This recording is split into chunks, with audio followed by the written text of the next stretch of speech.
ನಮಸ್ಕಾರ ಗೆಳೆಯರೇ, ಇವತ್ತು ನಾವು ಕಾಯಿ ಚಟ್ನಿ ಮಾಡ್ತಾ ಇದ್ದೀವಿ. ಅದಕ್ಕೆ ಬೇಕಾಗಿರುವ ಸಾಮಗ್ರಿಗಳು: ಕಾಯಿ ತುರಿ, ನೆನೆಸಿದ ಹುಣಸೆ ಹಣ್ಣು, ಕೊತ್ತಂಬರಿ ಸೊಪ್ಪು, ಮೆಣಸಿನಕಾಯಿ, ಹುರುಗಡಲೆ, ರುಚಿಗೆ ತಕ್ಕಷ್ಟು ಉಪ್ಪು. ಈಗ ಇದನ್ನ ಹೆಂಗ್ ಮಾಡೋದು ಅಂತ ನೋಡೋಣ. ಈಗ ಎಲ್ಲ ಪದಾರ್ಥಗಳನ್ನು ಮಿಕ್ಸಿಗೆ ಹಾಕೊಂಡು ರುಬ್ಕೊಳ್ಳೋಣ.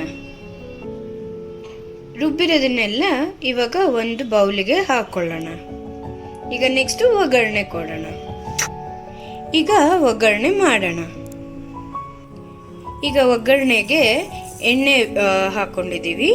ಎಣ್ಣೆ ಒಂಚೂರು ಕಾದ್ಮೇಲೆ ಸಾಸಿವೆ ಚಟ್ ಅಂತಿದ್ದಂಗೆನೆ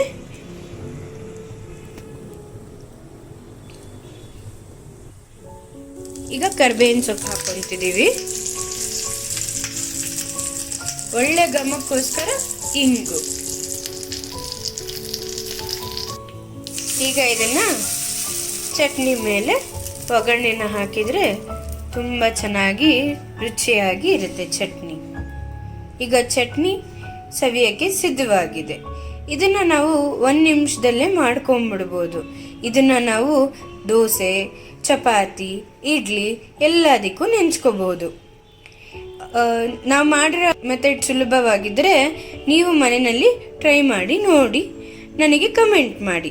ನಮ್ಮ ವಿಡಿಯೋ ಇಷ್ಟ ಆಗಿದ್ದರೆ ಲೈಕ್ ಮಾಡಿ, ಶೇರ್ ಮಾಡಿ ಮತ್ತು ಸಬ್ಸ್ಕ್ರೈಬ್ ಮಾಡಿ. Thank you.